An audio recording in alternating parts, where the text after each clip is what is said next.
जी students, अस्सलाम वालेकुम। आज आपका दूसरा पोर्शन डिस्कस होगा वेव से ताल्लुक़ रखता है। जो पहला पोर्शन आप पढ़कर आ चुके हो जिसमें आपने वेव के बारे में पढ़ा था कि वेव क्या होती है और उस कितनी टाइप्स की वेव्स होती हैं, राइट। आज आप उसका दूसरा पोर्शन पढ़ेंगे जो कि ताल्लुक़ रखता है रिपल टैंक से। सो बिस्मिल्लाहिर्रहमानिर्रहीम।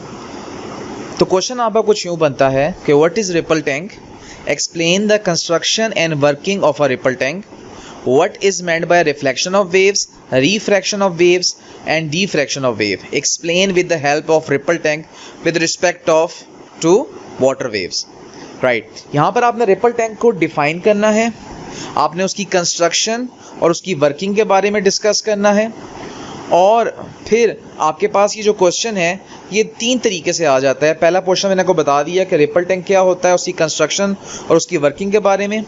फिर what is meant by reflection of wave, explain with the help of ripple tank with respect to water waves, या what is a refraction of wave, explain with the help of ripple tank with respect to water wave, या what is meant by diffraction of wave, explain with the help of ripple tank with respect to water wave। तो ये तीन तरह से question आ जाते हैं अलग अलग पोर्शंस में डिवाइड होके। तो let us start our first portion, what is ripple tank, its construction and working।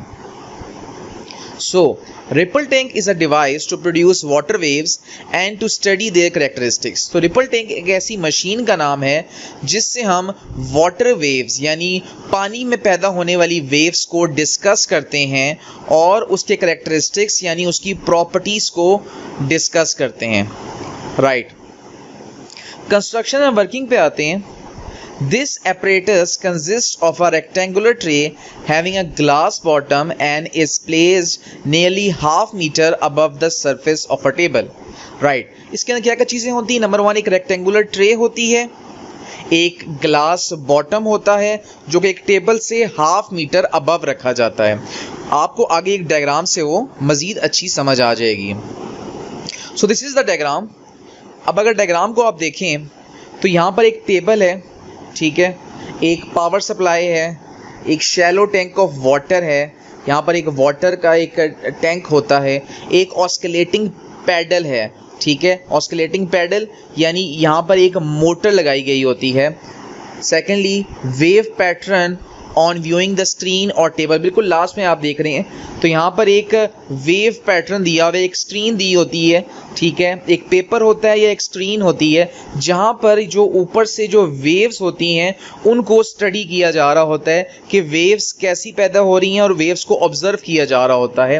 यहाँ पर आप देख रहे हैं एक इलेक्ट्रिक मोटर भी होती है जो कि मोटर जब चलती है, ठीक है, तो ऊपर जो आपके पास शैलो टैंक ऑफ वाटर होता है उस वाटर के अंदर एक वाइब्रेशंस पैदा होती हैं जिससे वेव्स को ऑब्जर्व किया जाता है। ऊपर जो आप देख रहे हैं यहाँ जो बल्ब लगा हुआ है, ये बल्ब बेसिकली नीचे पड़ी हुई स्क्रीन और टेबल के ऊपर एक शैडो लेकर आ रहा होता है जो कि वेव्स के बारे में हमें बता रहा होता है कि वेव्स किस तरह की पैदा हो रही हैं, right. Moving forward, so construction और वर्किंग इसकी कंटिन्यू है।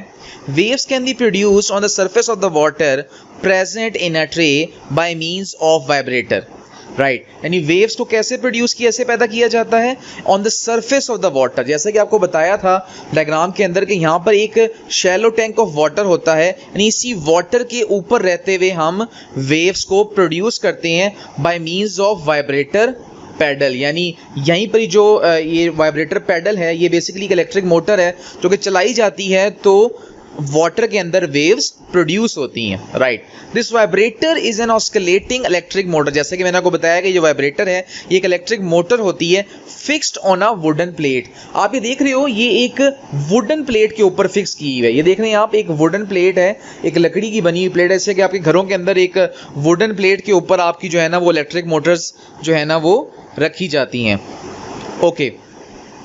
over the tray such that its lower surface just touches the surface of the water। Diagram के अंदर देखें तो इस वुडन प्लेट का जो नीचे वाला सरफेस है वो वाटर को टच हो रहा है। क्यों टच हो रहा है? ताकि जब मोटर ऑन हो तो उसमें वाटर में वाइब्रेशन पैदा हो और जब वाइब्रेशन पैदा होगी तो उनमें वेव्स जनरेट होंगी, राइट। उसके बाद on setting the vibrator on, this wooden plate starts vibrating to generate water wave consisting a straight wave front. यानी आपको बताया जैसे ही मोटर ऑन होगी एक पावर सप्लाई से तो उसमें वाटर वेव्स प्रोड्यूस होना शुरू हो जाएगी, राइट।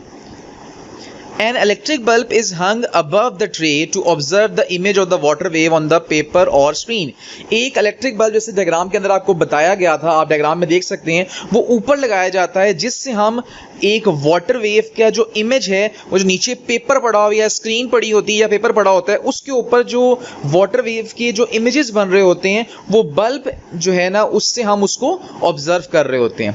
क्रस्ट और ट्रफ अपीयरेंस आप ये पढ़कर आ चुके हो पिछले टॉपिक्स के अंदर कि क्रस्ट क्या होता है और ट्रफ क्या होता है। तो क्रस्ट और ट्रफ जो वेव्स प्रोड्यूस हो रही होती हैं उसके अंदर upper part of the wave and lower part of the wave, ठीक है, वो बता रहे होते हैं brighter and darker lines on the screen. यानी स्क्रीन के अंदर कुछ ब्राइट लाइंस आ रही होती हैं, कुछ डार्क लाइंस आ रही होती हैं जो हमें बता रही होती हैं कि ये आइदर क्रस्ट है या ट्रफ है, राइट। अब हमारे पास तीन टर्मिनोलॉजीज थी, reflection of wave, refraction of wave और diffraction of wave. First of all reflection of wave क्या होता है? When wave moving in one medium fall on the surface of another medium they bounces back into the first medium such that angle of incidence is equal to the angle of reflection. यानी कि जब एक wave पहले medium से आती है, ठीक है, और वो दूसरे मीडियम को टकराती है, यानी पहली एक वेव आई, फॉर एग्जांपल पहला मीडियम हमारे पास हवा था, ठीक है ना, हवा से वो वेव आई, कहाँ पर आई? दूसरे मीडियम में, यानी दूसरा मीडियम ले लेते हैं, सपोज कर लेते हैं वाटर, ठीक है। अब क्या होगा, पहली वेव पहले मीडियम से आके दूसरे मीडियम को टकराएगी और टकरा के बाउंसेस बैक वापस चली जाएगी, कहाँ पर? पहले मीडियम में, ठीक है। ऐसे एंगल को हम लोग कहते हैं एंगल ऑफ रिफ्लेक्शन, ठीक है बेटा। अब इसमें लिखा हुआ है angle of incidence, angle of incidence कहते हैं जो पहले मीडियम से जो आपके पास वेव आ रही होती है और वो जो एंगल बना रही होती है उसे एंगल ऑफ इंसिडेंस कहते हैं, और वही वेव जब वापस जा रही होती है फर्स्ट मीडियम में तो उसे हम एंगल ऑफ रिफ्लेक्शन कहते हैं, राइट। हमारे पास दूसरी जो टर्मिनोलॉजी थी वो थी रिफ्रैक्शन ऑफ वेव। ये बिल्कुल रिफ्लेक्शन ऑफ वेव की तरह ही है, जस्ट अ बिट डिफरेंस कि उसमें आपके पास जिस डायरेक्शन में पहली मीडियम से वेव आती है उसी डायरेक्शन में वापस चली जाती है, लेकिन रिफ्रैक्शन में डायरेक्शन जो होती है वो चेंज हो जाती है, ठीक है।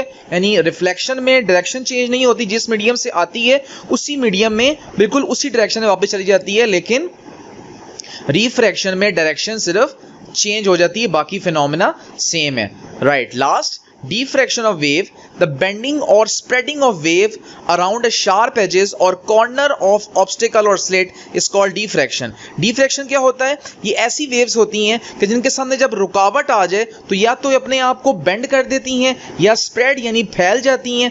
कहाँ पर? जहाँ पर इनको वो रुकावट सामने नजर आती है उस रुकावट से अपने आप को बेंड कर देती हैं या फैला देती हैं, स्प्रेड हो जाती हैं अराउंड डिफरेंट डायरेक्शंस। इनको हम क्या कहते हैं? Diffraction of wave. तो this was our topic. Thank you so much. If you have any question you can ask.